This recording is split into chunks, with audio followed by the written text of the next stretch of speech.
Buenas tardes, sean bienvenidos a este seminario internacional, Diálogo Jurisprudencial e Impacto de las Sentencias de la Corte Interamericana de Derechos Humanos. Este es el panel número 4, Derechos de los Pueblos Indígenas y el Derecho a la Consulta Previa, Tensiones, Desafíos y una Mirada Comparada. Es la continuación de este seminario internacional, es la cuarta mesa, cuarto panel, y en este momento me permito presentar a quienes integran el panel. Como moderador funge el doctor Héctor Fix Fierro, director del Instituto de Investigaciones Jurídicas de la Universidad Nacional Autónoma de México.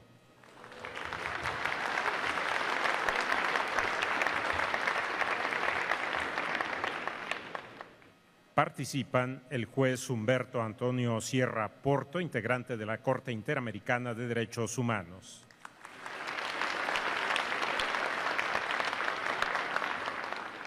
La magistrada del Tribunal Electoral del Poder Judicial de la Federación, María del Carmen Alanís Figueroa.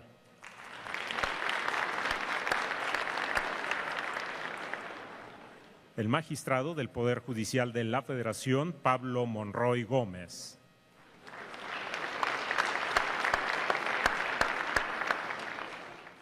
Hace uso de la palabra el moderador, doctor Héctor Fix Fierro.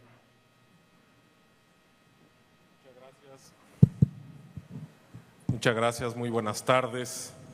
Es para mí un honor y un placer darles la bienvenida a este cuarto panel del Seminario Internacional Diálogo Jurisprudencial e Impacto de las Sentencias de la Corte Interamericana de Derechos Humanos, que se ha organizado con motivo de la celebración en México del 48º periodo extraordinario de sesiones de la Corte Interamericana de Derechos Humanos. De acuerdo con el programa, este panel abordará el tema de los derechos de los pueblos indígenas y el derecho a la consulta previa, tensiones, desafíos y una mirada comparada.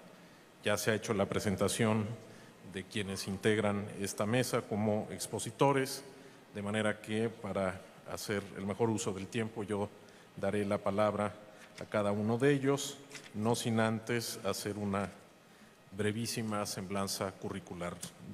En primer lugar, intervendrá el juez Humberto Antonio Sierra Porto, de la Corte Interamericana de Derechos Humanos. Es juez de esta Corte desde este año. Fue magistrado de la Corte Constitucional Colombiana entre el 2004 y el 2012. Se ha desempeñado como abogado postulante ante el Consejo de Estado y asesor en asuntos legislativos de la Cámara de Representantes de su país. Es abogado por la Universidad Externado de Colombia, especialista en Derecho Constitucional y Ciencias Políticas por el Centro de Estudios Constitucionales de Madrid y finalmente doctor en Derecho Constitucional por la Universidad Autónoma de Madrid. La mecánica que seguiremos en la mesa es que yo daré la palabra a cada uno de los expositores hasta por 20 minutos y después, de acuerdo con las instrucciones que he recibido, se abre un periodo de preguntas y respuestas que recibiré yo por escrito y que transmitiré a los expositores que vayan dirigidas. De manera que, sin más preámbulo, señor juez, si es tan amable de hacer uso de la palabra.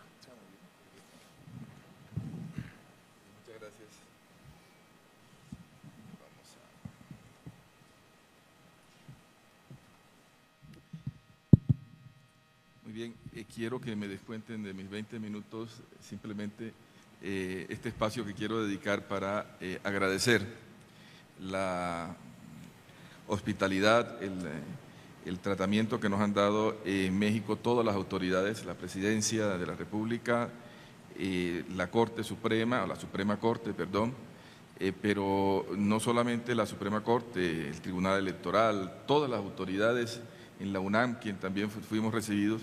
La amabilidad, la generosidad ha hecho que la verdad es que no nos queramos ir de este país tan agradable.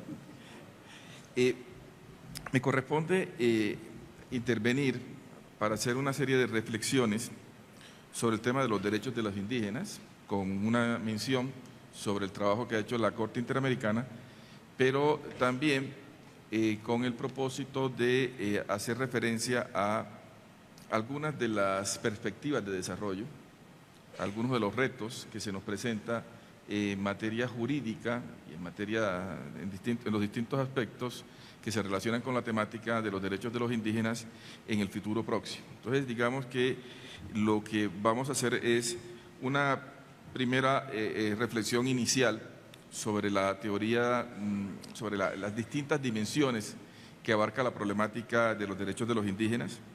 Vamos, en segundo lugar, a hacer mención del panorama de los derechos de los indígenas. Cuando hablamos de derechos de los indígenas, ¿cuáles son los derechos a los cuales nos estamos refiriendo?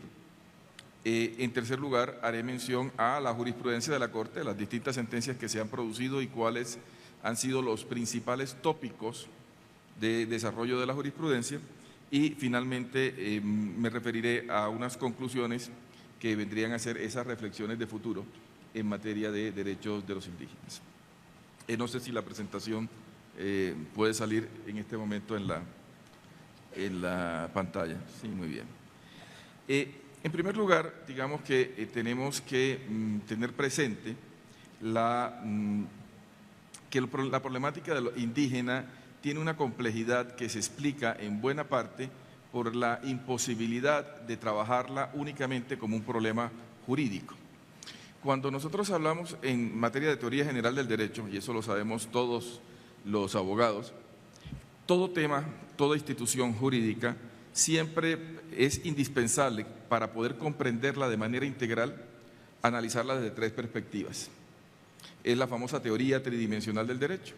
Nosotros, cualquier institución, el divorcio, el matrimonio, el contrato, cualquier figura jurídica, para comprenderla de manera cabal, hay que analizarla desde una perspectiva filosófica, desde una perspectiva sociológica, política y desde una perspectiva normativa.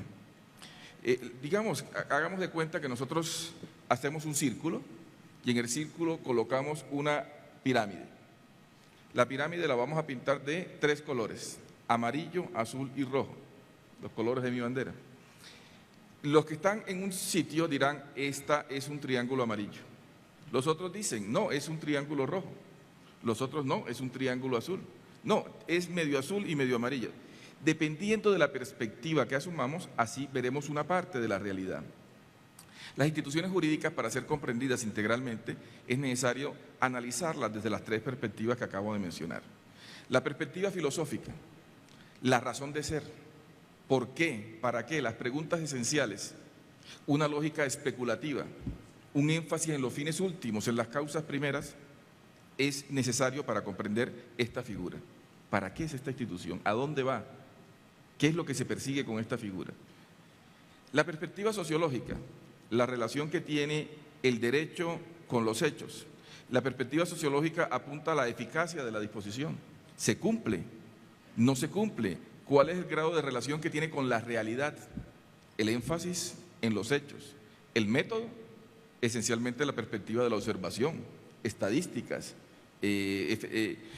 la manera como efectivamente el derecho transforma la realidad, si se cumple, si no se cumple, cuáles son los efectos que produce la interacción entre derecho y realidad social sobre la cual operan. Es otra perspectiva. Y la tercera es la perspectiva clásica que nosotros utilizamos, que es la perspectiva normativa. Miramos las normas jurídicas y cómo resolvemos ese problema utilizando esas normas jurídicas, y el método es esencialmente el de la hermenéutica jurídica. Bien, entonces digamos que eso hace, cuando abordamos el tema de los derechos de los indígenas, siempre podemos escuchar como que cada una habla de algo diferente, tiene una perspectiva a veces totalmente diferente cuando se hablan de este tipo de asuntos. Eso esencialmente se explica porque depende del sitio donde nos ubiquemos, así vemos una parte de esa realidad. Tenemos que tener presente que para comprenderlos integralmente, para ser juristas frente a una institución específica, tenemos que mirarla a través de estas distintas ópticas. ¿De qué hablamos cuando hablamos de los derechos de los indígenas? Eso es también muy importante señalar. El panorama o las distintas facetas en las cuales se expresan los derechos de los indígenas es muy importante porque usualmente nos centramos en el tema de la consulta previa como uno de los principales manifestaciones de los derechos de los indígenas, pero se trata de muchas otras variantes, muchos otros derechos, los que se dan allí, unos más desarrollados que otros. En este momento todavía faltan algunos por desarrollar y es importante tenerlos presentes, por lo menos darle más eficacia y más fortaleza. En primer lugar, los problemas relativos al idioma. Los problemas relativos al idioma están a la orden del día. Cómo permitir que ese respeto a la identidad cultural indígena sea reflejada en derechos relativos a aspectos lingüísticos. El tema de la propiedad de la tierra, que es un tema en el cual la Corte Interamericana le ha dado mucho énfasis, esencialmente porque es a través de este derecho donde se ha utilizado, mejor dicho, donde ha servido de fundamentación principal en materia de protección para los derechos de los indígenas, pero con toda la complejidad que esto supone. El tema de la jurisdicción especial indígena, el hecho de que cómo garantizar la autonomía de las comunidades indígenas a través de la competencia para la regulación de los asuntos de su interés, la administración de justicia, la creación de sus propias normas jurídicas, cómo se relaciona en materia de competencias con el régimen mayoritario, es uno de los más interesantes campos de actuación. La creación de instituciones, de entidades territoriales, llámese departamento, llámese provincias, llámese de cualquier otra forma, instituciones con un territorio y con unas organizaciones, unas autoridades políticas, con unas normas jurídicas especiales en los territorios de mayoría indígena, donde la preponderancia de la población es de carácter indígena. Los derechos de representación política. Los derechos de representación política también están a la orden del día. ¿Cómo hacer para que haya en materia de democracia representativa un papel importante de las comunidades indígenas? Elecciones en el Congreso, número de diputados, toda esa problemática que allí se establece. Y los derechos de participación política, que son de una gran complejidad, pero dentro de los cuales destacamos el de la consulta previa como uno de los principales aspectos. Hay otros aspectos en materia de derechos que es necesario destacar, y uno de esos, simplemente por razones de tiempo, apenas lo señalo, es lo que se denomina el tema de la etnoeducación. La etnoeducación apunta a toda una serie de problemáticas relativa a la educación en territorios indígenas o como elemento para garantizar la autonomía y el respeto a la identidad cultural propia de un pueblo indígena. Esto tiene unas complejidades enormes, apunta desde cómo hacer para nombrar a los profesores que trabajan el tema de la educación indígena, cómo hacer para instrumentar el proceso educativo en aquellos sectores en donde hay mayoría indígena, donde no hay mayoría indígena, pero hay una representación muy importante, cómo garantizar que el proceso educativo no desnaturalice una institución y una determinada comunidad. ¿Cómo se nombran? ¿Cómo se hacen los concursos? ¿Cómo se construye el currículo? ¿Cómo se evalúa? Todos esos son, digamos, parte de la problemática que se da en este ámbito. Entonces, el panorama de los derechos de los indígenas no se limita a la consulta previa, solo que tiene como uno de sus principales mecanismos, sus principales formas de expresión, este punto. El tema indígena es un tema transversal en materia de derechos. Derechos de la mujer y derechos indígenas, derechos medioambientales y derechos indígenas, problemática social, narcotráfico y derechos de los indígenas. En fin, hay muchas variantes, política fronteriza y derechos indígenas, a los cuales se atraviesan. Son muchos los aspectos que se relacionan con este tema, sin embargo, insisto, hay unos que tienen una mayor importancia. Las decisiones de la Corte en materia de derechos de los indígenas merecen una especial mención.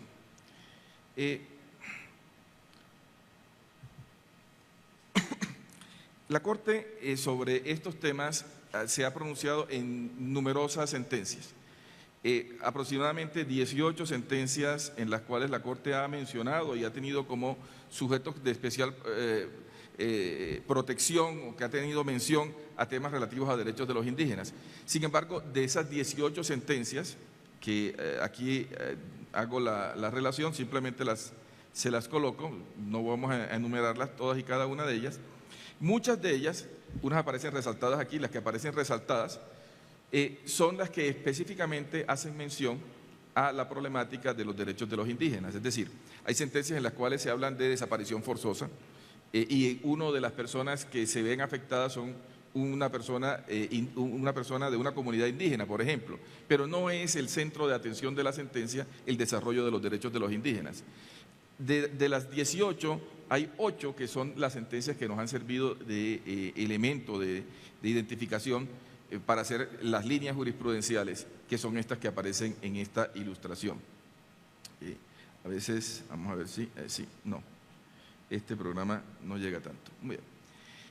El caso de la comunidad, a ver si puedo, sí, de la comunidad Mayacna Aguas Tigni versus Nicaragua, la comunidad Moiguana versus Surinam, la comunidad Yaxse Axa Paraguay, el caso Yatama versus Nicaragua, la comunidad Sahuayasmaza, discúlpenme los nombres, versus Paraguay, el pueblo Saramaca contra Surinam, de las más importantes. Estas dos rojas, por ejemplo, son las más relevantes para efectos de consulta previa.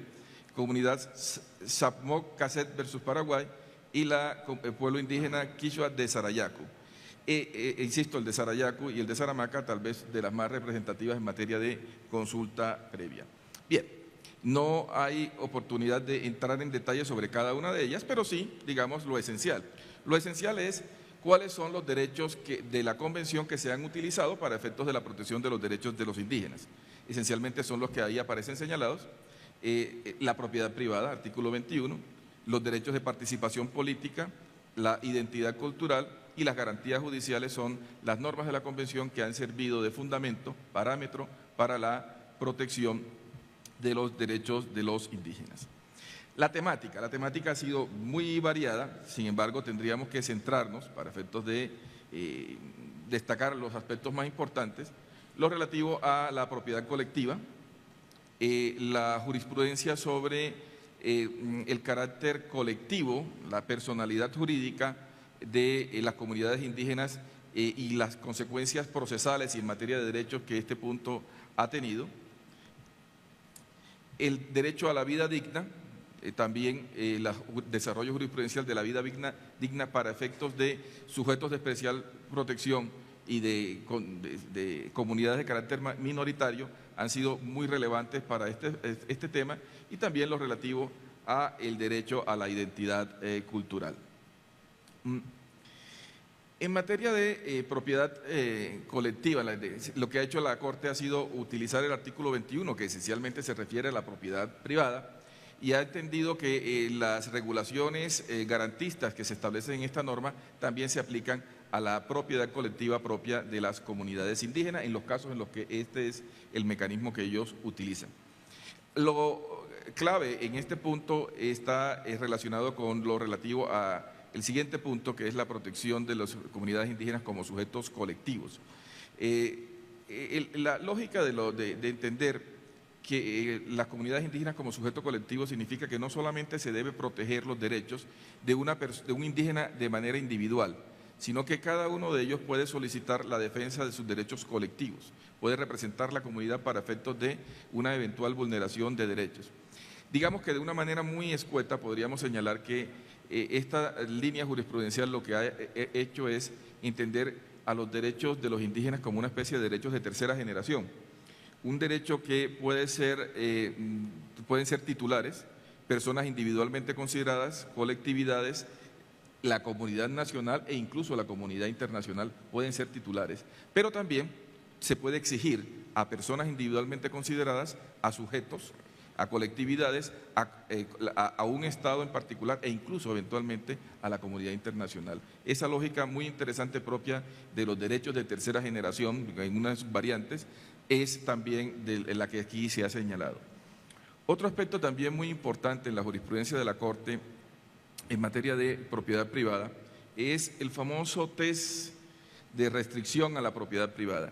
Cuando las restricciones, las limitaciones, las regulaciones que afectan el derecho a la propiedad colectiva son legítimas, cuando afectar la propiedad de las comunidades indígenas es aceptable.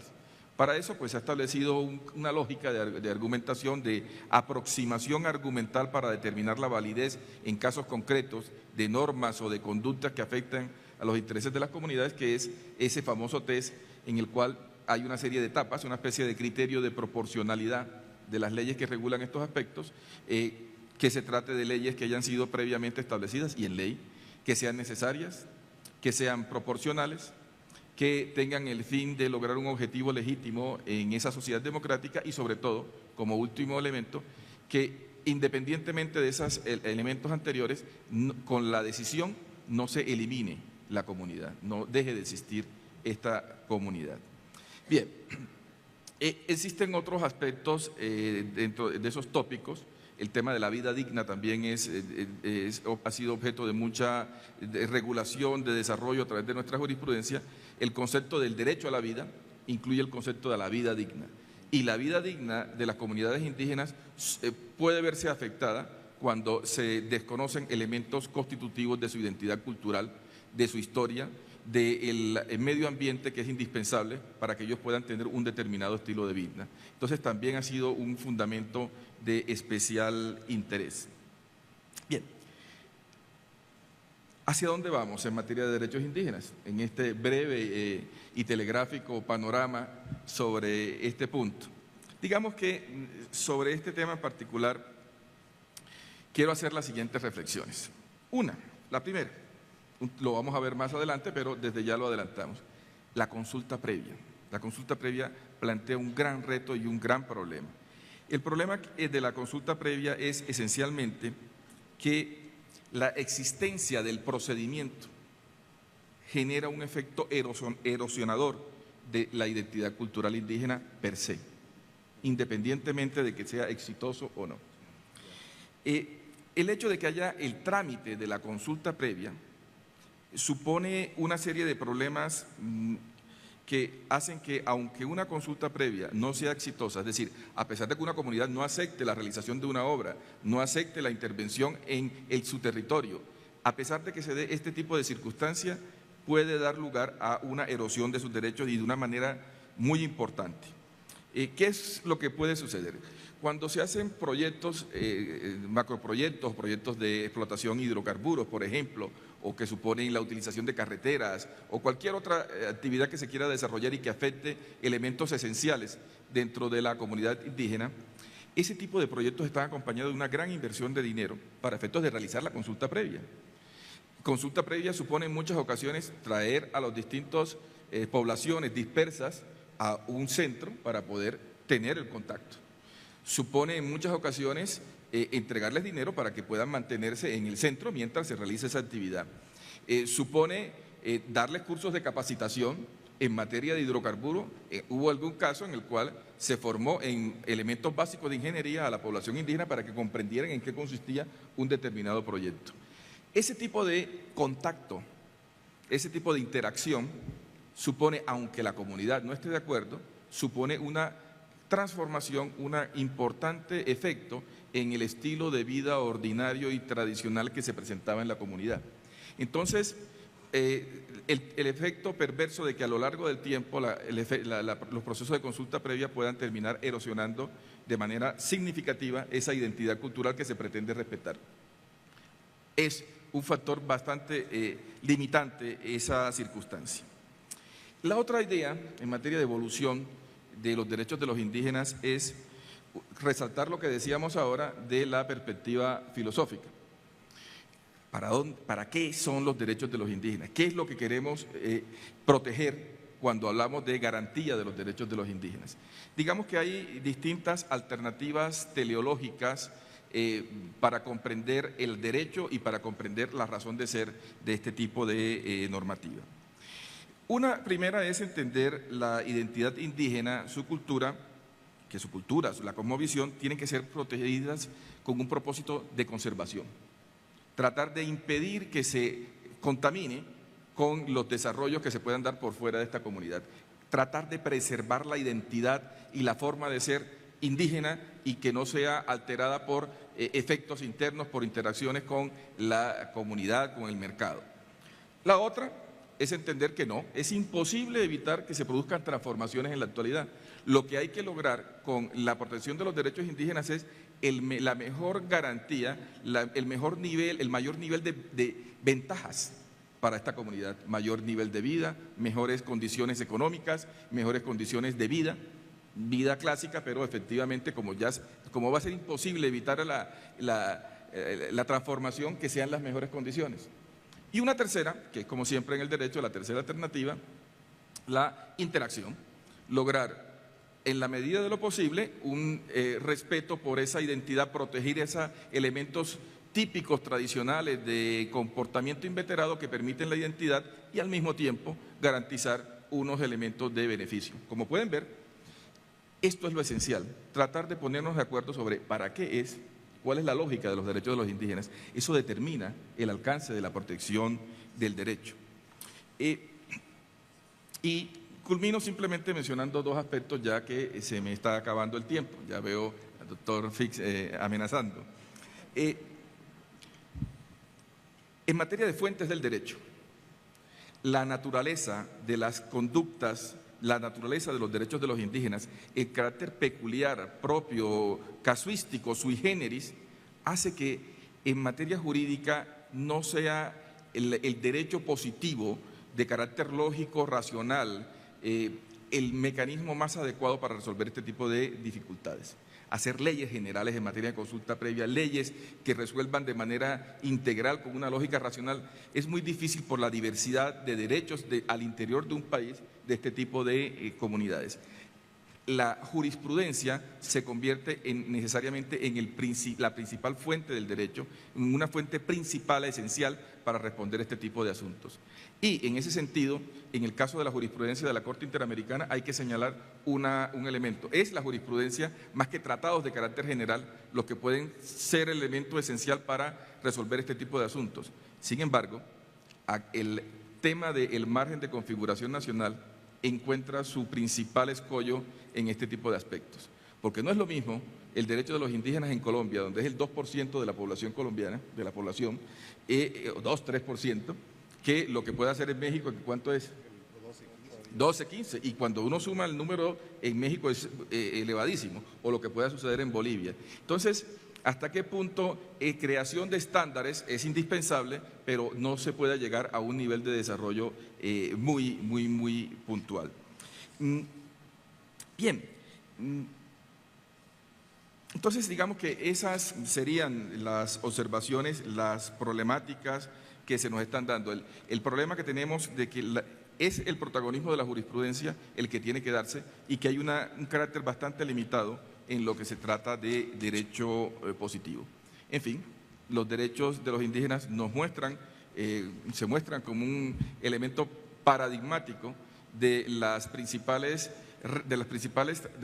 retos que tenemos nosotros, países latinoamericanos, para tratar de construir unas sociedades multiculturalistas, pluralistas, que efectivamente entiendan que la unidad nacional se puede lograr no solamente homogenizando, sino también integrando, también permitiendo la diversidad como un elemento de construcción de la identidad nacional.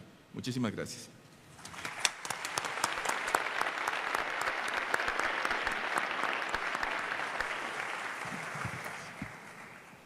Muchísimas gracias al juez Sierra Porto. Creo que además de referirse de manera puntual y específica al tema de la consulta previa, nos ha dado una síntesis muy apretada de la problemática general de los derechos de los pueblos indígenas, que, como él mismo ha señalado, es un tema sensible e importante en México y en el que me parece que todavía tenemos mucho que aprender y mucho que reflexionar, y creo que el referente de la jurisprudencia de la Corte Interamericana se va a convertir justamente en un elemento que siempre tendrá que ser tomado en cuenta con independencia de si llegan casos o no de comunidades indígenas mexicanas al conocimiento de la Corte.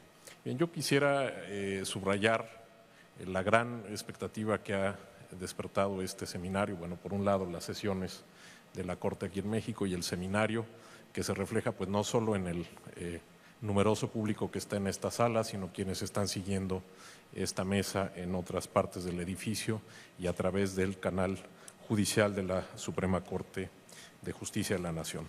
Voy a dar ahora la palabra a la magistrada María del Carmen Alanís Figueroa, quien es magistrada de la Sala Superior del Tribunal Electoral Poder Judicial de la Federación desde el año de 2006. Fue la primera mujer en dirigir al máximo órgano jurisdiccional en materia electoral, pues fue presidenta de esta Sala Superior de agosto de 2007 a agosto de 2011. Es licenciada en Derecho por la Universidad Nacional Autónoma de México, maestra en Gobierno Comparado por la London School of Economics y recientemente ha obtenido su grado de doctora en Derecho por nuestra universidad. Felicidades, Mari Carmen, y sin más trámite le doy el uso de la palabra. Muchas gracias, doctor Fix. Muy buenas tardes a todas y a todos ustedes. Me da mucho gusto y me siento muy honrada de poder participar en este seminario y en esta mesa con, por supuesto, tan reconocidas personalidades como el doctor Fix Fierro, por supuesto, el director del Instituto de Investigaciones Jurídicas de la UNAM, al juez Humberto Antonio Sierra Porta, mi reconocimiento, señor juez, y al magistrado Pablo Monroy Gómez, también mi reconocimiento. Agradezco la invitación a este seminario y como ya vi que el doctor Fix es muy ágil con las tarjetitas que controlan el tiempo, nada más agradezco a todas las autoridades organizadoras, a la Suprema Corte de Justicia de la Nación y por supuesto a tres personas que hicieron posible que yo estuviera aquí, que es al juez Eduardo Ferrer, al doctor Carlos Pérez, coordinador de asesores del presidente Silva Mesa, y al ministro Pérez Dayán, que también me participó, que había interés de que participara. Dividiré mi exposición en 3 apartados muy breves y sobre todo haré énfasis en algunos precedentes de México sobre concretamente el derecho a la consulta previa. El primero, un tránsito sobre el derecho a la consulta previa en el contexto interamericano, sin entrar a detalle porque tenemos al mejor experto en esta mesa. En segundo lugar, delinearé el marco jurídico nacional que le da protección y vigencia a los derechos de los pueblos y comunidades indígenas. Y en tercer lugar, me referiré concretamente a lo que yo considero una aportación sobre el derecho de consulta previa vinculado con la materia electoral o concretamente con la representación y participación política de los integrantes de comunidades y pueblos indígenas y sobre todo casos en que se tutela este derecho en el Tribunal Electoral del Poder Judicial de la Federación. Como bien ya lo decía el juez interamericano, el derecho a la consulta se ha desarrollado principalmente en casos relacionados con la protección de las tierras, la propiedad de las tierras, recursos naturales que tradicionalmente han pertenecido a los pueblos, comunidades o se les han quitado a los pueblos y a las comunidades indígenas, pero también se han ocupado en las resoluciones de otros temas que no son menos importantes y han evolucionado con el paso del tiempo. En México tenemos 2 asuntos muy importantes vinculados concretamente con la propiedad de las tierras y en los que el derecho de consulta previa sirvió de base para amparar en un caso a la comunidad rarámuri de Huetosachi en el municipio de Urique, Chihuahua, que se quejó precisamente de la afectación de sus derechos por el proyecto de Barrancas del Cobre. Y tenemos otro caso también muy emblemático que es el relacionado con las concesiones mineras de Wirikuta, territorio sagrado del pueblo Huijarica, que ameritó un pronunciamiento también por parte de la Comisión Interamericana de Derechos Humanos. Ambos casos de 2011 y 2012 muy recientes. Las contribuciones jurídicas más recientes que México ha dado para la protección de los derechos de los pueblos y comunidades indígenas en el ejercicio del derecho a la consulta previa en el ámbito electoral, concretamente en la elección de las autoridades de acuerdo con normas y procedimientos y políticas y prácticas tradicionales en las comunidades indígenas, es decir, de acuerdo a la propia cosmovisión de estas comunidades y pueblos.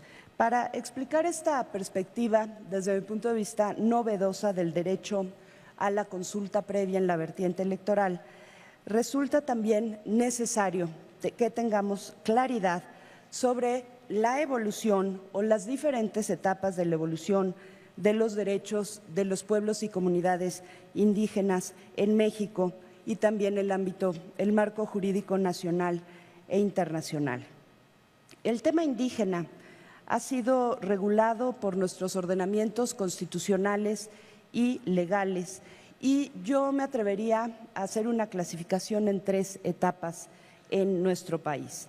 La primera etapa, que va de la Constitución de 1824 hasta mediados del siglo XX, con la aprobación en el año 1957 del Convenio sobre Poblaciones Indígenas y Tribales, el convenio número 107 de la Organización Internacional del Trabajo. Esa primera etapa se construyó sobre la premisa de la igualdad formal de todos ante la ley, de modo que no se reconocía, desafortunadamente, en el orden jurídico la existencia de las diferencias entre los individuos. Y esto, como se sabe, alguien podría disentir, pero es el convencimiento general, creo, generó enormes desigualdades porque desconoció que en los hechos existen ámbitos de desarrollo diferenciados, ya que no todas las personas cuentan con los mismos recursos económicos de acceso a la salud, educación, trabajo, etcétera. Una segunda etapa la podríamos ubicar desde 1957, justo el tiempo en que rige el tratado o el convenio, 107 de la Organización Internacional del Trabajo, hasta antes de su modificación o sustitución por el convenio 169 de la propia Organización Internacional del Trabajo de 1989. Me parece que durante este periodo lo que distinguió este tipo de convenios es que se impulsaron políticas públicas más de carácter asimilacionista o integracionista, es decir, que a los pueblos indígenas y a las comunidades indígenas lo que se pretendía era integrarlas a la modernidad. Es decir, si bien el reconocimiento de los pueblos indígenas como necesitados de un trato diferenciado significó un gran avance, fueron tratados como grupos subdesarrollados, lo cual denota sin duda fuertes prejuicios raciales productos de la falta de la comprensión de su realidad. Y la tercera etapa inicia con la aprobación del mencionado instrumento internacional, el 169 de la OIT, hasta nuestros días vigente, y distingue por recuperar el principio de no discriminación y tutelar el derecho a ser diferente. Y justo esto es lo que hace la diferencia. Implica el reconocimiento de los pueblos a regirse bajo sus propias instituciones, formas de vida y a mantener y fortalecer sus lenguas, identidades, religiones dentro del marco de los estados en que viven. En México, esta última etapa precisamente se concretó a nivel constitucional en el año de 2001. Reconoce nuestra Constitución el derecho a la libre determinación de los pueblos y comunidades indígenas en los ámbitos social, económico, político y cultural, así como un conjunto de medidas de carácter positivo que el Estado debe realizar para garantizar la vigencia de los derechos indígenas y el desarrollo integral de sus pueblos y comunidades, esto en el artículo 2 de la Constitución. Entrando en materia, el derecho a la consulta previa está inmerso, como ya vimos, en diversos tratados internacionales. No me detendré en ellos, ya mencionaba el convenio 169 de la Organización Internacional del Trabajo, la Declaración de las Naciones Unidas sobre Derechos de los Pueblos Indígenas, adoptada por la Asamblea General en septiembre de 2007, el Pacto Internacional de Derechos Civiles y Políticos también reconoce en su artículo 27 a las personas pertenecientes a las minorías étnicas el derecho en común con los demás miembros de su grupo a tener su propia vida cultural, profesar y practicar su propia religión y a emplear su propio idioma. La Observación General 23 del Comité de los Derechos Humanos, adoptada en 1994, desarrolla precisamente los alcances de este precepto, el Pacto Internacional de Derechos Civiles y Políticos. Y esta observación también señala que los derechos culturales de estas minorías se encuentran íntimamente relacionados con sus recursos y territorios.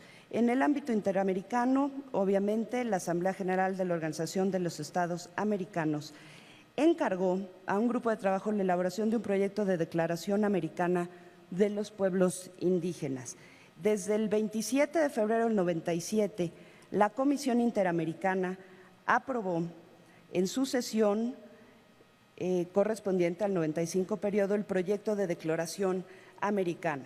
Se resalta la necesidad de lograr el consentimiento informado y la participación de los pueblos indígenas en los proyectos de desarrollo de sus tierras y recursos como casos de reasentamiento. Sin embargo, no se ha logrado su aprobación, como sabemos, y creo no ser indiscreta, principalmente por la oposición de Canadá y de Estados Unidos.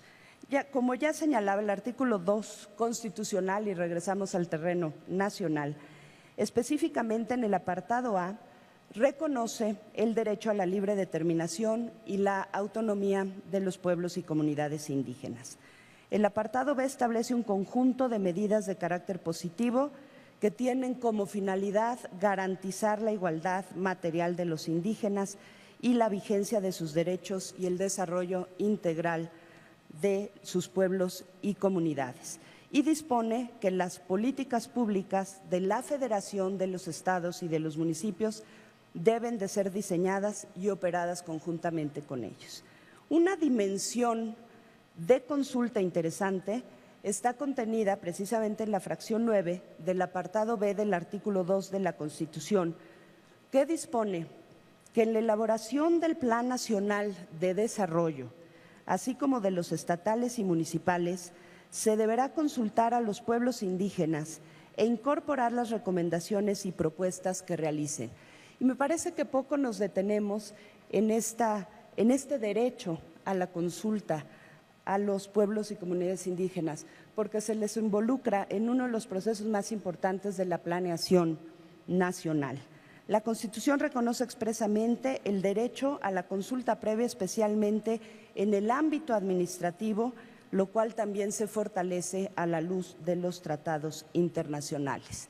También el artículo 1 de nuestra Constitución, al extender el catálogo de derechos humanos que gozan de la protección constitucional a los establecidos en los tratados internacionales, que configuran la libre determinación de los pueblos y comunidades indígenas. Este es el marco que rige el derecho a la consulta previa a nivel nacional e interamericano que también nos obliga. Y me concentro en los últimos minutos a estos aportes que ya adelantaba de la justicia electoral mexicana. La Sala Superior del Tribunal Electoral del Poder Judicial de la Federación, como ustedes saben, última instancia en la resolución de las controversias en materia electoral y garante de la constitucionalidad y legalidad de todos los actos y resoluciones, y también con competencia y facultades para hacer el control concreto de la Constitución o de la constitucionalidad de leyes electorales con efectos concretos. Ha conocido de diversos casos vinculados o relacionados con peticiones de comunidades indígenas, concretamente o fundamentalmente vinculado con la realización de sus elecciones para elegir a sus autoridades conforme a sus propios usos y costumbres. El primer caso fue uno muy interesante, conocido coloquialmente como el caso Cherán, que tuvo su origen precisamente en una solicitud presentada por la comunidad purépecha de Cherán al Consejo General del Instituto Electoral del Estado de Michoacán, es decir, a la autoridad electoral local, para poder elegir a sus autoridades municipales conforme a sus usos y costumbres. Le piden una opinión a la autoridad para elegir a sus autoridades conforme a sus usos y costumbres, con base en el reconocimiento constitucional de su derecho a la libre determinación. El Consejo General del Instituto Electoral de Michoacán estimó que el régimen de elección de autoridades municipales por usos y costumbres no estaba reconocido en la legislación local y que por ende concluyó que carecía de competencia para resolver la solicitud que le había sido planteada. Contra esta determinación se promovió entonces un juicio ciudadano ante el propio Tribunal Electoral Federal y la Sala consideró como primer punto que la ausencia de regulación legal para establecer una vía para el ejercicio de los derechos de las comunidades indígenas no constituía, por supuesto, un obstáculo para el ejercicio del derecho fundamental del autogobierno, pues toda autoridad del Estado mexicano tiene la obligación de respetarlo, protegerlo, garantizarlo y promoverlo. En este sentido, la sentencia de la Sala Superior señaló que se debe de acudir a los criterios rectores de interpretación y aplicación en materia de derechos humanos, así como a los principios y valores reconocidos en la Constitución y en los tratados internacionales que los regulan a fin de remover todos los obstáculos existentes y establecer las vías para garantizar su ejercicio en la práctica. En segundo término, se estimó también en esta sentencia que como parte del derecho al autogobierno se encuentra el derecho a la consulta, conforme al cual los pueblos deben participar de manera efectiva y de manera previa en todas las decisiones que sean tomadas por las instituciones estatales que potencialmente puedan afectarles. Bajo esta misma lógica, el Tribunal Electoral ordenó la realización de la consulta, la realización de las elecciones y me parece importante destacar que respecto a la vía, o sea, la consulta, se consideró que los mecanismos deben ser efectivos, lo cual implica la utilización de procedimientos adecuados como de sus instituciones representativas, a efecto de conocer en forma efectiva y directa la opinión de los afectados. Es decir, insistimos en que la consulta debería de ser incluyente, que debería de convocar a la cantidad mayor posible de los ciudadanos que pudieran participar en ese ejercicio, para que se conociera de forma efectiva y directa la opinión de los afectados. En tal virtud, señalamos 8 principios: el endógeno, que sea libre, que sea pacífico, que sea informado, democrático, equitativo, socialmente responsable y autogestionado. El 18 de diciembre de 2011, es decir, el año en que resolvimos, se llevó a cabo la consulta en las comunidades de San Francisco Cherán y en Santa Cruz Tenaco. Son las 2 comunidades que conforman el municipio. Fue muy interesante porque una de las comunidades, la primera, decidió elegir a sus autoridades por el sistema de usos y costumbres, pero otra de las comunidades decidió permanecer en el sistema de partidos. Entonces, lo que sucedió es que dentro de un mismo municipio, una comunidad fue a usos y costumbres y la otra comunidad permaneció con el sistema de partidos. La comunidad que eligió a sus autoridades por usos y costumbres precisamente designó a los 12 queris integrantes de su Consejo Mayor, 3 por cada uno de los barrios en que se divide la comunidad. Y algo que parece muy interesante, quizá atrevido, de nuestra sentencia, señor juez, señor magistrado, director, es que también ordenamos a la legislatura local la emisión de las normas secundarias precisamente necesarias para el ejercicio de los derechos reconocidos constitucionalmente. Me refiero rápidamente a dos asuntos porque me han de quedar como 2 minutos. Otro es el caso de un asunto de Guerrero. Conocimos una demanda de juicio ciudadano promovida por un ciudadano en contra de una respuesta también emitida por la autoridad electoral respecto a su petición para elegir autoridades en 19 municipios del estado de Guerrero mediante el modelo de usos y costumbres. La discusión previa fue la legitimación a partir de que era un ciudadano que pretendía la elección en 19 municipios y no tenía representación formal ni informal alguna. Pero superado ese obstáculo, y a pesar de que la legislación, como en el otro caso, no establece los mecanismos correspondientes, en nuestra sentencia se determinó que en San Luis Acatlán, el municipio, los pobladores, en uno de los 19 municipios al que pertenecía el ciudadano que acudió en juicio con nosotros, que los pobladores tienen derecho a que se lleven a cabo las consultas correspondientes para determinar si se optaba por la elección de sus autoridades por usos y costumbres y también para que determinaran cuáles eran esos usos y costumbres por los cuales iban a elegir a sus autoridades.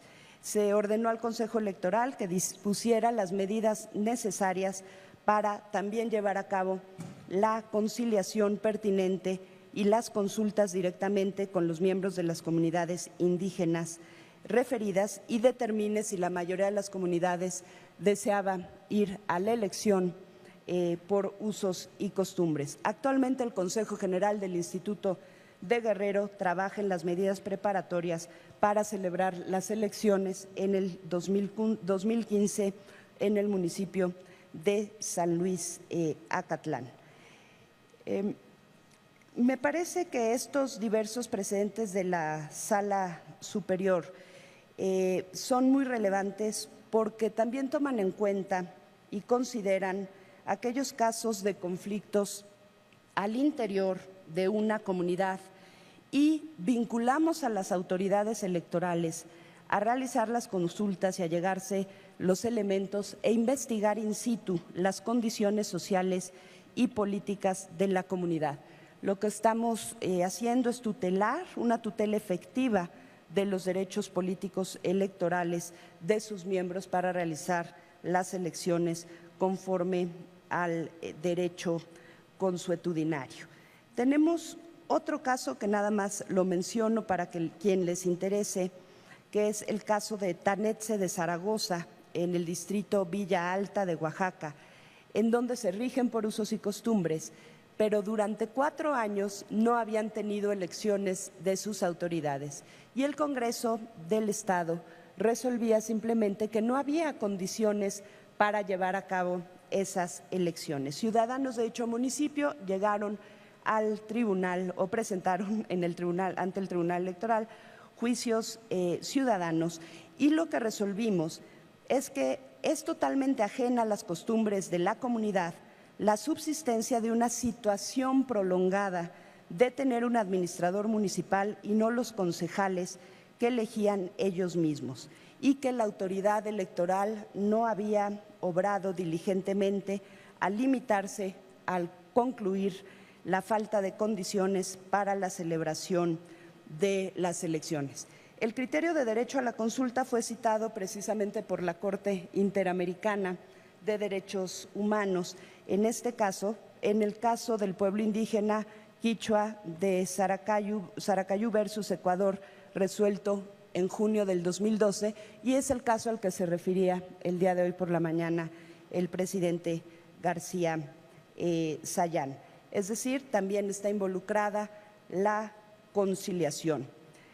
Tenemos otros casos muy relevantes e interesantes que están a su disposición en la página web del Tribunal Electoral del Poder Judicial de la Federación, alguno que involucra, por ejemplo, la institución del tequio, que se exige, bueno, todos ustedes seguramente saben qué es el tequio, pero lo interesante es que se exige que paguen el tequio para poder aspirar a algún cargo de autoridad dentro de los municipios. En un caso ordenamos también una consulta, pero lo que estaba detrás en la impugnación de las agencias municipales que no pudieron votar porque se argumentaba que no habían pagado el tequio, lo que querían era llegar a formar parte de la autoridad municipal para corregir un problema porque los recursos no les llegaban a esas agencias municipales y entonces consideraban que se les estaba violentando su derecho político de participación, de representación y de participación en la conformación de la autoridad. En conclusión, el derecho a la consulta para el Tribunal Electoral del Poder Judicial de la Federación ha constituido una vertiente fundamental del derecho a la libre determinación de los pueblos y comunidades indígenas. Muchas gracias.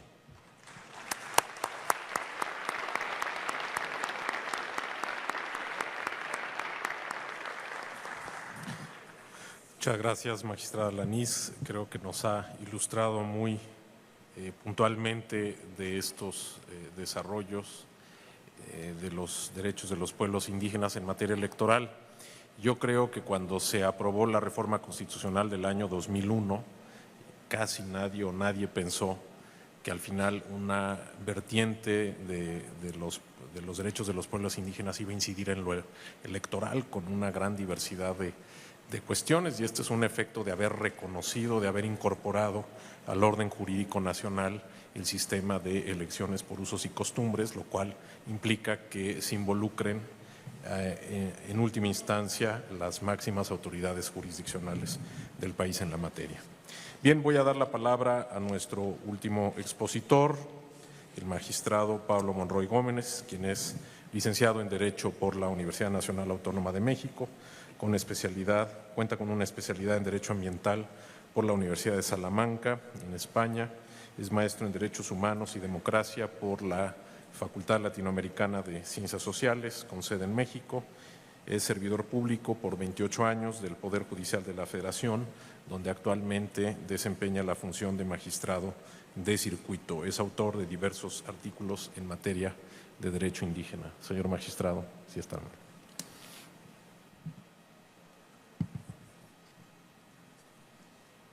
Muchas gracias, señor moderador. Pues también, al igual que mi compañera y compañero panelista, quiero agradecer tanto a la Corte Interamericana de Derechos Humanos como a nuestra Suprema Corte de Justicia de la Nación el privilegio de estar integrando esta mesa panel con tan distinguidos expositores, juristas, con un moderador con reconocida trayectoria académica y con la participación de todas y todos ustedes en este auditorio, en la sede alterna, en la sede de la Suprema Corte, en la sede de la Cancillería y los que también nos están siguiendo por internet. La única preocupación que yo tendría en lo personal es que pueda cumplir con un papel de portavoz, de ser portavoz de mis compañeras y de mis compañeros juzgadores en todos los ámbitos, que hemos asumido este tema de los derechos indígenas de una manera comprometida, constructiva a través de nuestras resoluciones. Y también ser portavoz de los jueces tradicionales, de los jueces indígenas, que cada día son más en nuestra República, que cada día están aportando su labor y pues precisamente hablando de tequio, una labor que en muchas ocasiones es una retribución a la comunidad y lo hacen sin ningún emolumento de por medio, porque se considera que es un servicio a la colectividad. Bien, Aprovechando las magníficas exposiciones que han ya delineado un panorama muy completo de lo que son los derechos indígenas, algunos de sus problemas, yo voy a referirme entonces, iba aquí ya cribando mi material para referirme puntualmente a algunos criterios jurisprudenciales y sobre todo a la manera en que se han ido construyendo esos criterios jurisprudenciales, tesis. Digo jurisprudencia en sentido amplio, pero en realidad son tesis aisladas todavía de nuestra Suprema Corte de Justicia, y finalizar con el enunciado de lo que para mí son algunos desafíos en esta área. Hoy en la mañana, en la primera mesa, se habló mucho del diálogo jurisprudencial que está construido, que está sustentado en un pluralismo constitucional. Más adelante se habló del pluralismo jurídico y en esta mesa se ha estado hablando del pluralismo cultural. La decisión del constituyente permanente en el caso de México, desde la reforma de 1991, la reforma constitucional y después la de 2001, es reconocer la composición pluricultural, dice el enunciado constitucional, de la nación mexicana. No habría el tiempo para discutir si es realmente de la nación o si es del Estado como organización política, es decir, si es un Estado pluricultural que reúne a varias naciones, a varias comunidades identificadas por lazos culturales y por territorios y por mitos compartidos, cosmovisiones compartidas, o si es la nación. Pero bueno, estamos hablando de un pluralismo cultural y en ese sentido creo que el elemento común entre estos pluralismos es que cada uno de los interlocutores de los diálogos que se pueden dar, que se pueden abrir en estos pluralismos, cada uno de los interlocutores está legitimado en sí mismo, está con una fuente de legitimación propia para poder sostener este diálogo. Y esto me parece de vital importancia cuando hablamos de los derechos indígenas y cuando hablamos de la relación que debemos guardar con los pueblos y comunidades indígenas. Es decir, estas comunidades, estos pueblos originarios, como en lo particular me gusta a mí denominar, en el caso de México sobre todo, estos pueblos originarios tienen una fuente de legitimación que no obedece al Estado mexicano. Es una fuente de legitimación propia que incluso el propio constituyente mexicano está reconociendo, no está otorgando. La palabra creo que tiene un gran significado conceptual y una gran trascendencia. Se está reconociendo a los pueblos y comunidades originarias de este país y no se le está otorgando un estatus determinado. Sin embargo, y aquí ya se ha enunciado, sin embargo, en este diálogo entre estas diversidades culturales existen muchas tensiones. Existen puntos de tensión muy fuertes y me quiero referir a uno de ellos, ya se han enunciado varios aquí, pero me quiero referir al que surge precisamente en relación con el derecho a la consulta. Subyace en el derecho a la consulta, a mi modo de ver, subyace una tensión entre cosmovisiones, una occidental que concibe los proyectos de desarrollo y sobre todo los megaproyectos con una lógica distinta a la lógica de los pueblos y comunidades originarias. Y ahí tenemos una tensión de primer orden, tenemos una tensión verdaderamente que plantea unos desafíos que ya han sido anunciados y que, a mi modo de ver, son las tareas que tenemos que asumir en estos días venideros. Mientras la cosmovisión occidental en esta concepción de megaproyectos ven a la tierra como un insumo más dentro de su proyecto, para los pueblos y comunidades originarias, la tierra tiene otro significado, la tierra tiene otro simbolismo. La tierra, incluso se le llama en algunas regiones la Pachamama, es la que da sustento al ser humano. Es donde el ser humano encuentra los satisfactores materiales, pero además se establece una relación incluso de tipo sagrado con los territorios. Entonces la pregunta es, ¿cómo vamos a acercar estas dos visiones? ¿Cómo vamos a acercar, cómo vamos a resolver estas dos lógicas que de entrada parecerían que se excluyen totalmente? Además, no solamente hay estos valores culturales y simbólicos para los pueblos originarios. En el fondo, la cosmovisión de los pueblos originarios parte de una relación del ser humano con la naturaleza, del ser humano con la generación en la que pertenece y con las generaciones venideras. Y esto también marca una diferencia sustantiva, una diferencia fundamental en este encuentro de cosmovisiones. Hay una frase de Martín Mateo que dice: solo puede salvar a la humanidad y al planeta la sincronización de sus mutuas exigencias.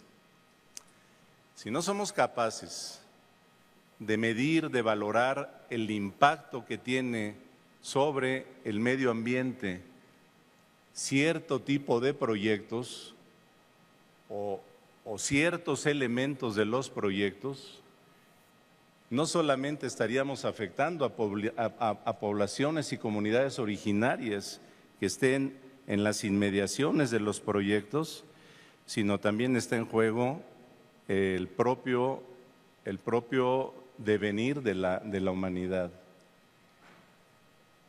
Yo creo que la humanidad podría ponerse en riesgo, podría incluso extinguirse en un momento dado. El planeta no creo, el planeta, dicen por ahí algunos científicos que el ser humano es un parásito del planeta, se desharía del parásito y vendrían otras especies quizás. Pero el problema son estas generaciones y las futuras y los pueblos originarios que están afectados o que pueden resultar afectados con estos megaproyectos. Entonces, ¿qué hacer? Lo que la Suprema Corte de la Nación ha hecho, y aquí aprovecho que ya se hizo mención al caso, el caso de la comunidad rarámuri, que citó nuestra querida y distinguida magistrada Alanís.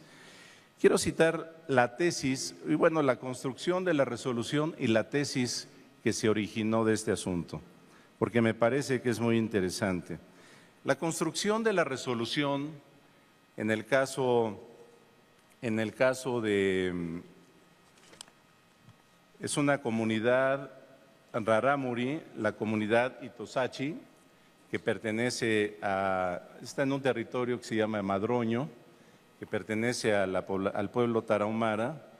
Es un caso en donde quedó marginada de un proyecto ecoturístico, Barrancas del Cobre, construcción de un teleférico, y quedaron marginadas. La Corte hace uso de su facultad de atracción, asume la jurisdicción del caso, amparo en revisión, el amparo en revisión 781 del 2011, y lo resuelve con base precisamente en lo que ya se refería aquí, al artículo 2 constitucional, pero el apartado B. Esto me parece muy interesante, me parece muy relevante. El apartado A es una serie de derechos derivados del reconocimiento de la autodeterminación y autonomía de los pueblos y comunidades indígenas. Pero el apartado B El apartado B contiene una serie de políticas públicas que tienen que llevarse a cabo con la consulta y la participación de los pueblos y comunidades indígenas.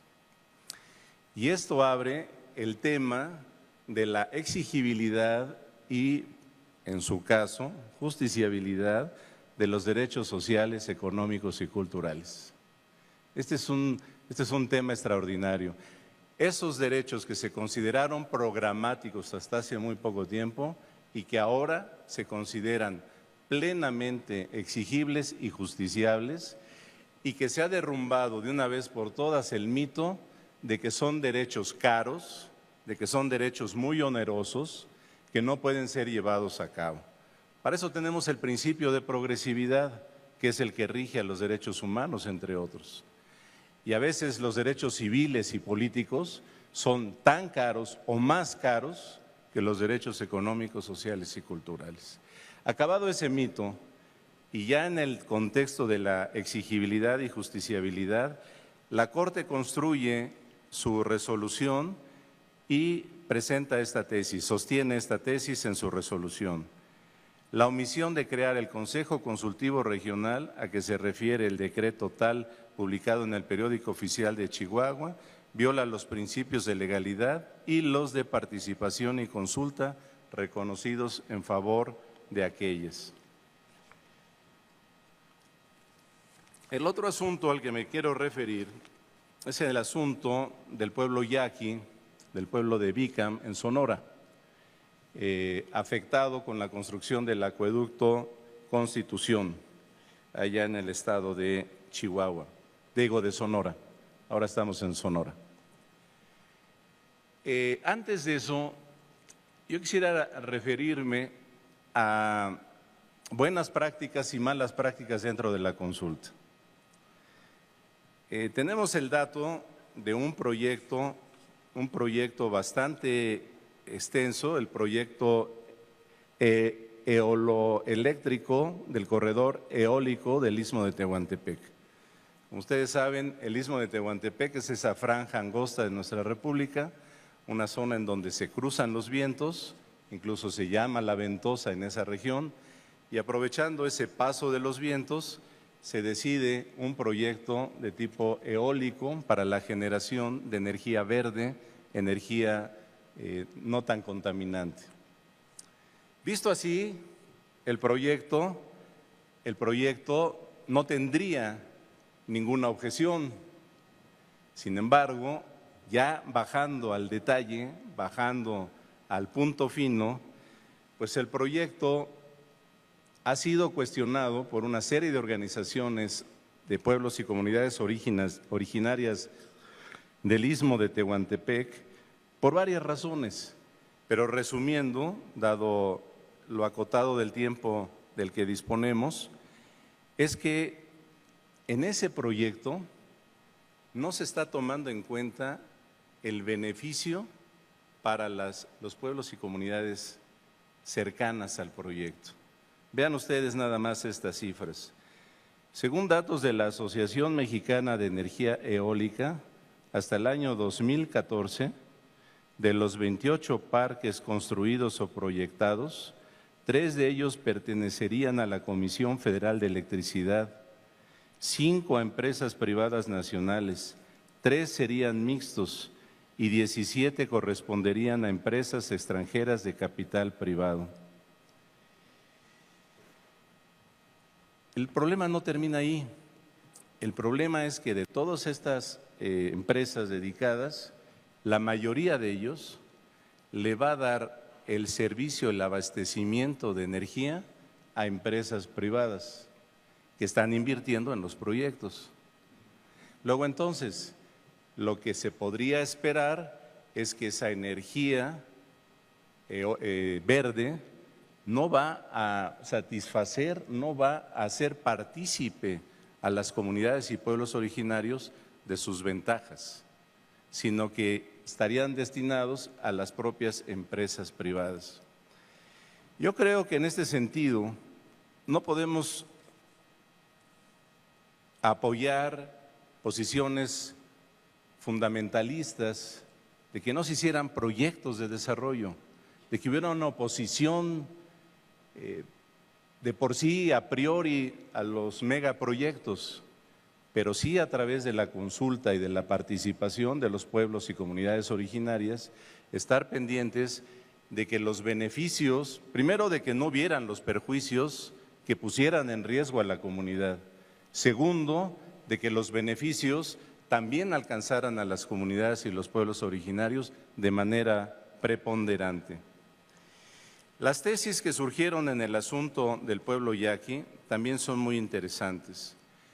Comunidades y pueblos indígenas, cualquiera de sus integrantes puede promover juicio de amparo en defensa de los derechos fundamentales colectivos.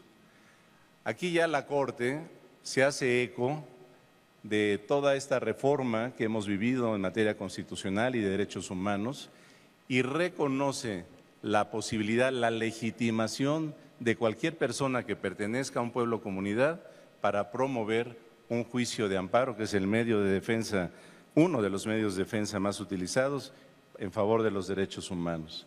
Y sobre todo, poder ejercer derechos colectivos. Se está aquí ya dejando atrás esa concepción individualista del derecho, en donde solamente se le da titularidad para poder ejercer acción ante los tribunales al individuo que tenga un interés jurídico. Esta es una construcción jurídica que se acerca, que recoge ya el concepto del interés legítimo y que entonces abre una puerta extraordinaria a los pueblos y comunidades para poder hacer valer los derechos constitucionales interamericanos que están contenidos en los diversos ordenamientos. Quiero terminar con lo que considero que es uno de los problemas de la consulta.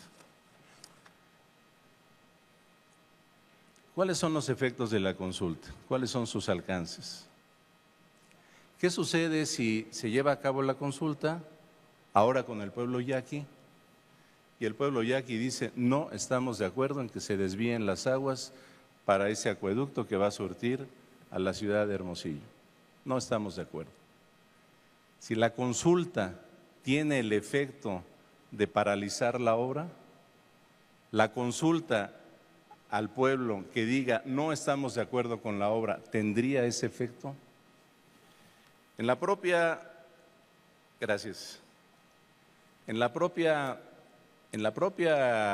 sentencia de la Corte Interamericana se hace una distinción entre lo que es consulta y lo que es consentimiento.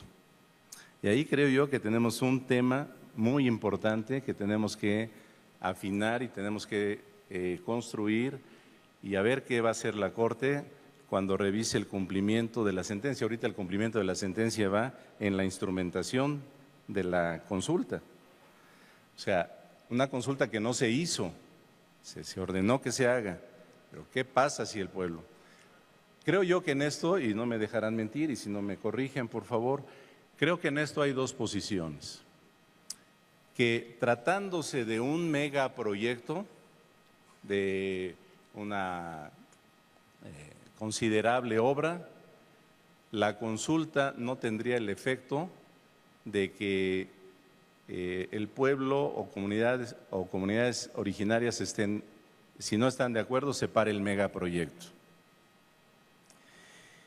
Yo creo que no debe ser así. Precisamente si se trata de un megaproyecto, yo creo que tendría que reconsiderarse ese megaproyecto si hay un resultado de una consulta con planteamientos, con peritajes del daño que se va a causar con ese megaproyecto.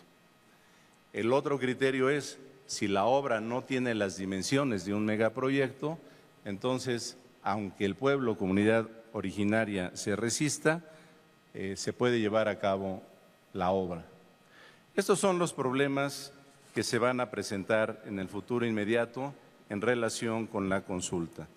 Y termino, si me permite, señor moderador, es medio minuto, con una propuesta, con una proposición. Creo que estamos en un momento muy propicio para que se pueda armar un seminario, un diálogo entre cortes, un diálogo en donde estén presentes representantes de pueblos y comunidades originarias, en donde abordemos todos estos aspectos de la consulta. Son muchos los aspectos que tiene la consulta, ya los mencionaban por acá de manera enunciativa. Tenemos que agotar una agenda de temas relacionados con la consulta y yo creo que sería muy interesante contar con académicos, antropólogos, juristas, gentes de las comunidades pueblos originarios, jueces, magistrados, etcétera, de la Corte, de las Cortes, y poder afrontar estos temas que se están presentando, porque finalmente son temas que no solamente atañen a los pueblos y comunidades indígenas, sino nos atañen a todos como parte de la humanidad. Muchísimas gracias por su atención.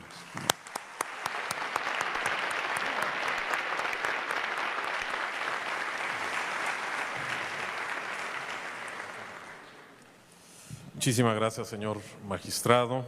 Hemos tenido 3 espléndidas exposiciones y además los 3 expositores han sido muy rigurosos con el tiempo.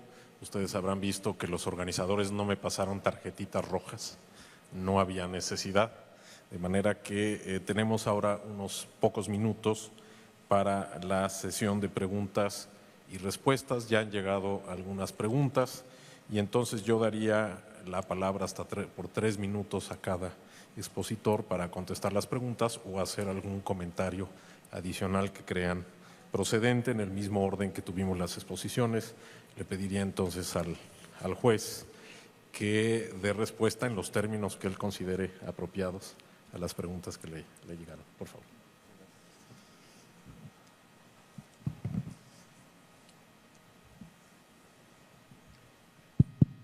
Muy bien. Hay una inquietud muy interesante a propósito de la relación entre la consulta previa con los derechos de participación política. Plantea la relación entre estos 2 temas es uno de los grandes aspectos que tenemos que tener presente para preservar los derechos de los indígenas como un elemento que efectivamente permita proteger los derechos de estos sectores de la sociedad. ¿Qué pasa? En América Latina han existido una serie de sectores sociales que históricamente han estado excluidos de la participación política, del protagonismo en las decisiones y no han sido tenidos en cuenta en las decisiones que han tomado los grupos mayoritarios. En esa perspectiva, digamos que la existencia de la consulta previa puede ser entendida como un derecho que tiene como propósito incluir a las comunidades indígenas en la sociedad. Sectores que tradicionalmente habían sido excluidos, se pretende con mecanismos como este que sean incluidos. Una sociedad inclusiva, la consulta previa es de alguna manera un mecanismo de democracia representativa. Más que democracia representativa, es de democracia participativa. Es la forma de participar en las decisiones del Estado. Eso es magnífico. Y eso en unas determinadas condiciones, un Estado no solamente hace bien en reconocerlo, sino que tiene la obligación de hacerlo. Pero hay una serie de requisitos esenciales para que pueda darse esa lógica de decisión. ¿Cuál? Pues que sea una minoría. ¿Qué sucede cuando se trata de mayorías, como sucede en algunos países? Ya plantea unas dificultades de primer orden. El hecho de que la consulta previa, y en particular, y en general los derechos de los indígenas, se han visto desde una perspectiva como un mecanismo de inclusión, como un mecanismo de participación política, como un mecanismo de democracia representativa, ha generado un fenómeno muy interesante, y es que otro tipo de comunidades que también han sido históricamente relegadas intentan utilizar ese tipo de mecanismos también para ser considerados, ser respetados y ser protagonistas en ese fenómeno de inclusión. La comunidad rom, magnífico, las comunidades afros en algunos países utilizan el mismo régimen jurídico de las comunidades indígenas para también ser considerados y tener voz dentro del Estado. Esto está muy bien, insisto, también es un excelente mecanismo. El problema está en que esto está generando una dinámica de inflación del fenómeno indígena, del fenómeno racial, del fenómeno de minorías, que tienen como propósito buscar acceso a las políticas de Estado a través de este tipo de asuntos. El riesgo en este punto está esencialmente en que se extienda tanto la consulta previa, la titularidad de la consulta previa, que simple y llanamente se ponga en riesgo su eficacia. Eso ha sucedido en algunos países en donde simple y llanamente ya no es solamente la comunidad afro por el aspecto grupal, porque tiene unas condiciones similares a las que tienen las comunidades indígenas, sino simplemente por ser una comunidad afro, está solicitando los beneficios y las exigencias propias de los derechos de los indígenas, y dentro de estas las relativas a ser considerados para efectos de decisión. Bien, entonces digamos que en ese sentido sería el comentario a propósito de esa inquietud. Me hablan de los derechos religiosos. El derecho religioso es uno de los temas más delicados dentro de la temática amplia, como hemos visto, en materia de derechos de los indígenas. Un caso famoso que me correspondió a mí decidir en su momento era el caso de una comunidad indígena en la cual estaba divididas en porcentajes casi que iguales entre un sector que respetaba y seguía los usos, la práctica religiosa, histórica y tradicional de esa comunidad. Pero había otro sector igualmente importante dentro de esa comunidad que era evangélica, tenía una dinámica en ese sentido. Y eso determinaba y tenían propiedad colectiva, tenían los elementos étnicos comunes, vivían en la misma región y había un producto de disgregación de la comunidad en el sentido en que cada uno estaba organizándose de manera totalmente diferente. ¿Qué hacer allí? En ese tipo de problemas tan complejos, o el planteamiento que usted señalaba, se requiere cambiar el cauce de un río para una mega obra. La solución, al margen del caso concreto, depende en buena parte de la filosofía, del telos que uno tenga, del modelo de desarrollo que uno considere que sea indispensable en este caso. Una comunidad indígena que deba ser preservada a todo lugar, una comunidad que puede ser modificada, pero que eso le genere mejores condiciones de vida, o una comunidad en la cual solamente se permitirían aquellas modificaciones que, mejorando sus condiciones, no supongan su eliminación. Son criterios que son los que, dependiendo del que se adopte, así van a ser las soluciones que se puedan dar en un momento dado. Hay dos lógicas, y eso es importante señalarlo, para resolver los problemas de consulta previa. Cuando uno mira las fuentes del derecho y las fuentes del derecho internacional para resolver problemas en materia de consulta previa, digamos que tenemos que tener de una manera muy clara las dos grandes lógicas que se están dando en este momento. La de la OIT, la del Convenio 169 y la Declaración de Derechos de los Indígenas de las Naciones Unidas. Obedecen una lógica diferente. Es así, y les recomiendo que miren el manual de interpretación de la OIT del convenio. Tiene una dinámica totalmente diferente. Eso, digamos, es las dos causas dentro de los cuales se está moviendo en este momento la jurisprudencia y la tendencia para resolver este tipo de conflictos. No me quiero extender más, creo que me pasé de los 3 minutos. Muchísimas gracias. Pues han llegado muchas preguntas.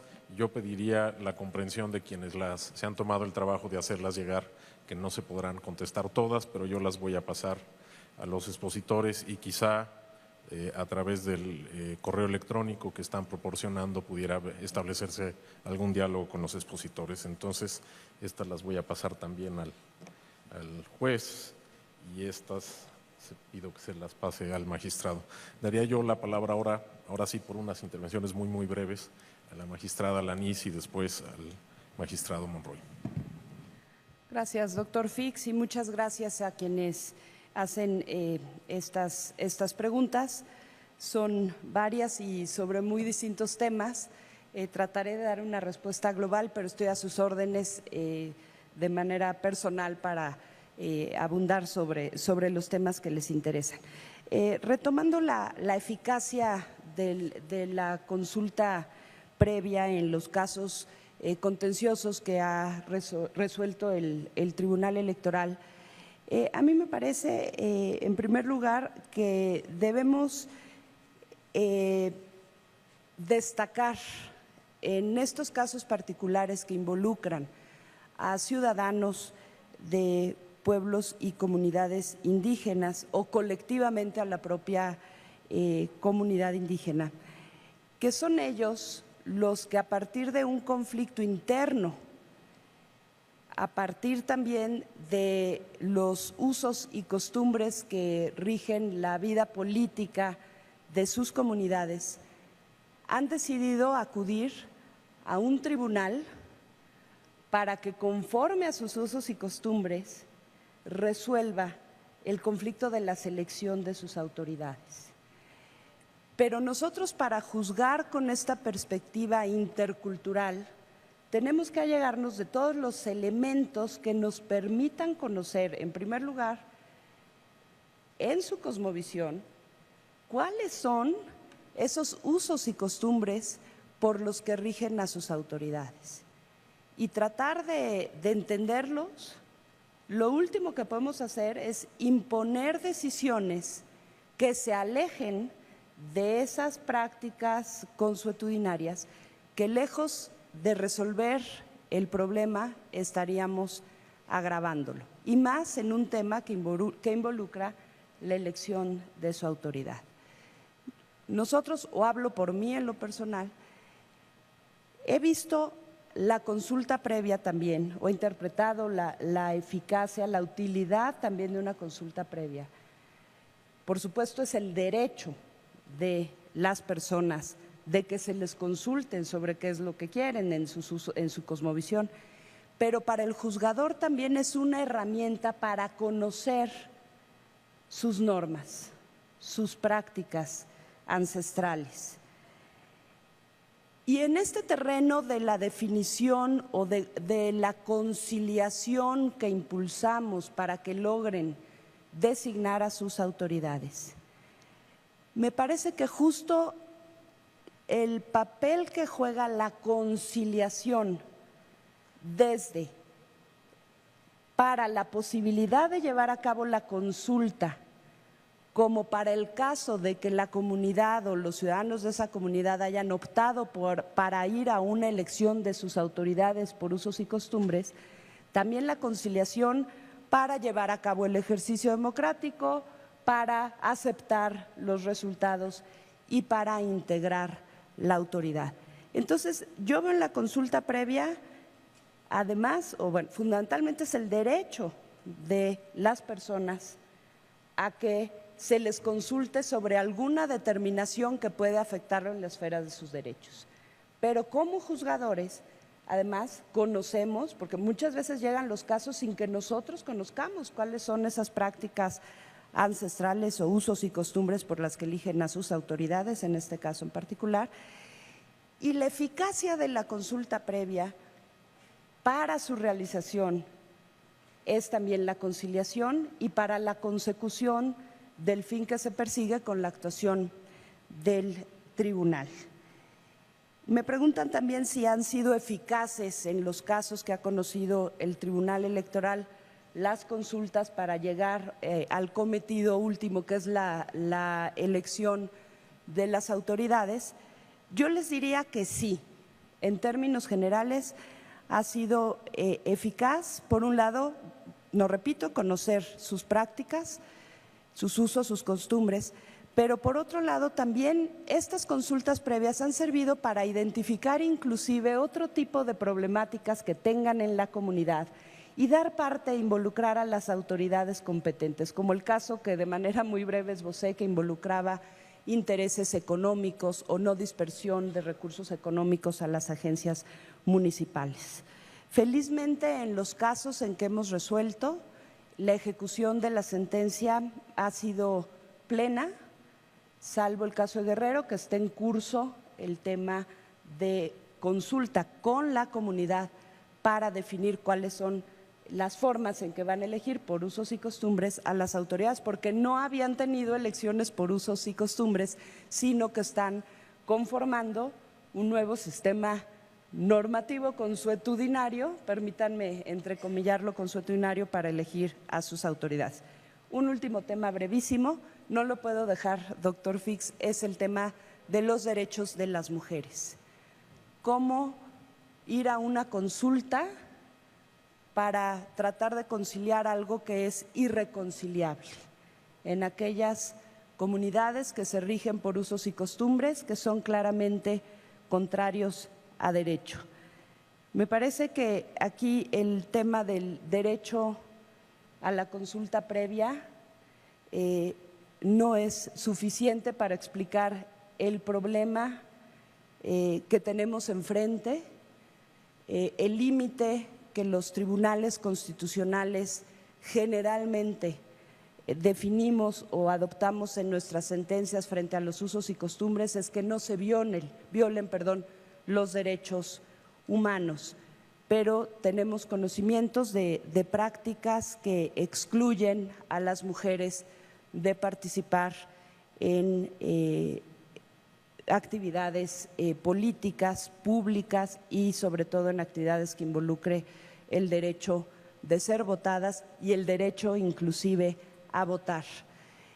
Aquí se necesita un trabajo más de corte intercultural, de empoderamiento, de aprovechar la experiencia de muchas mujeres de muchas comunidades que han logrado avanzar en el terreno del reconocimiento y el ejercicio pleno o ejercicio de sus derechos políticos, de votar, de ser votadas y de participar en asuntos públicos, en donde la consulta es una herramienta adicional, pero creo que desafortunadamente si realizamos consultas en las comunidades indígenas para saber si están dispuestos a que participen las mujeres en los asuntos públicos, vamos a seguir recibiendo una respuesta contundente en el sentido de que no. Todavía tenemos que seguir trabajando mucho en ese terreno. Gracias, doctor.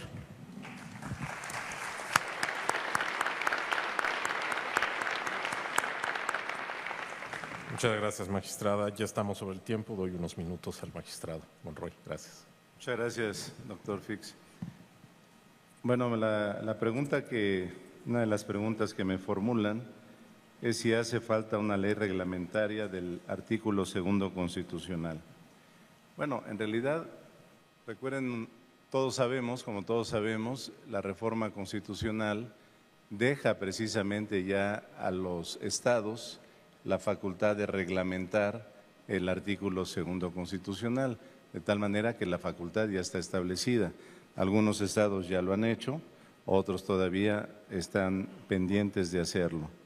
Sin embargo, a mí me preocupa una cuestión en esto de las leyes reglamentarias, porque la ley reglamentaria tiene por objeto precisar con más detalle los principios, los derechos generales que están contenidos en la Constitución en este caso.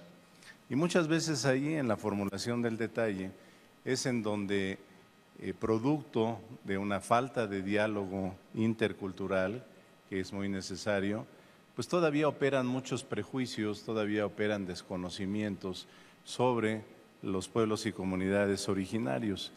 Y entonces la ley reglamentaria se convierte en una serie de candados y en una serie de imposiciones que no corresponden en esencia a la cosmovisión de estos pueblos y comunidades originarias.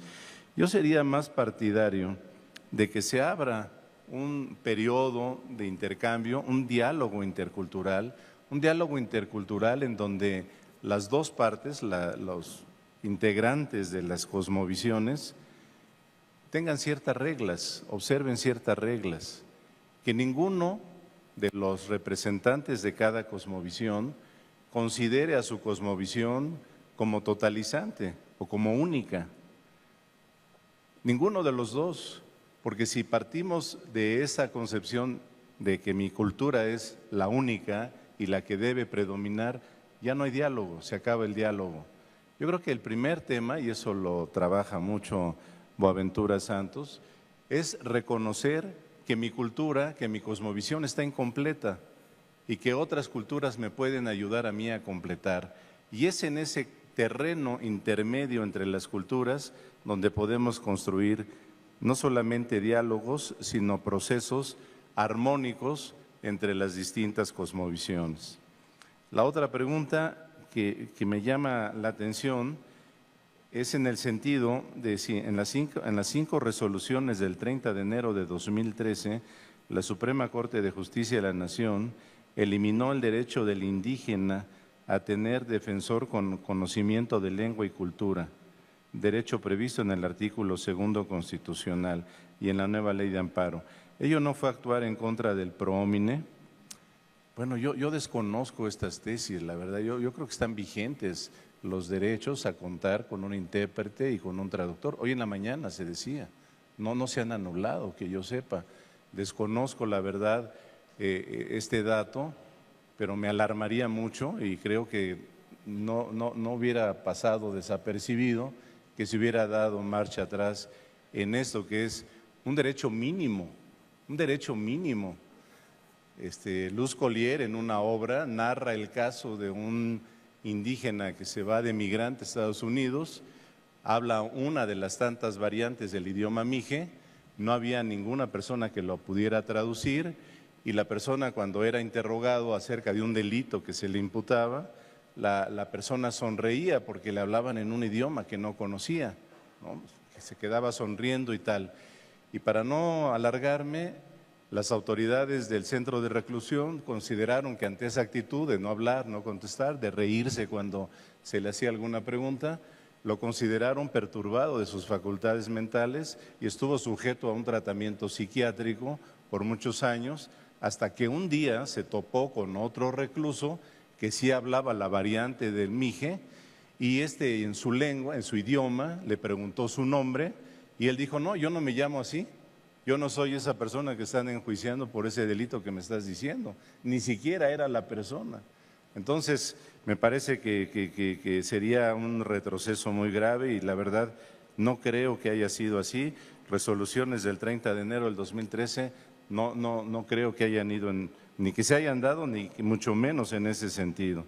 Y por último, ¿cuál es su opinión respecto al cambio de estatus del Nevado de Toluca? Confieso mi absoluta ignorancia acerca de este tema, en qué consistiría este cambio de estatus. Me voy a dar a la tarea de investigar y con mucho gusto le voy a contestar a quien formuló la pregunta, se la agradezco mucho. Me dará oportunidad de profundizar un tema que confieso que desconozco. Muchas gracias, señor moderador.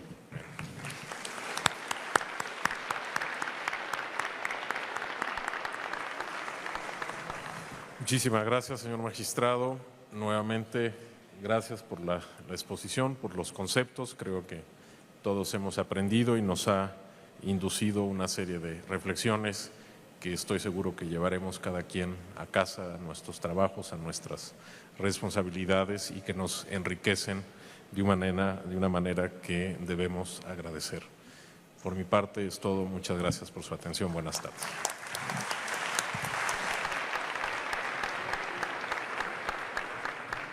Gracias a los integrantes de este panel y en unos momentos más continuaremos con el siguiente panel, Desafíos de Derechos Humanos, la prevención y eliminación de la violencia contra las mujeres y las niñas. En unos momentos volvemos.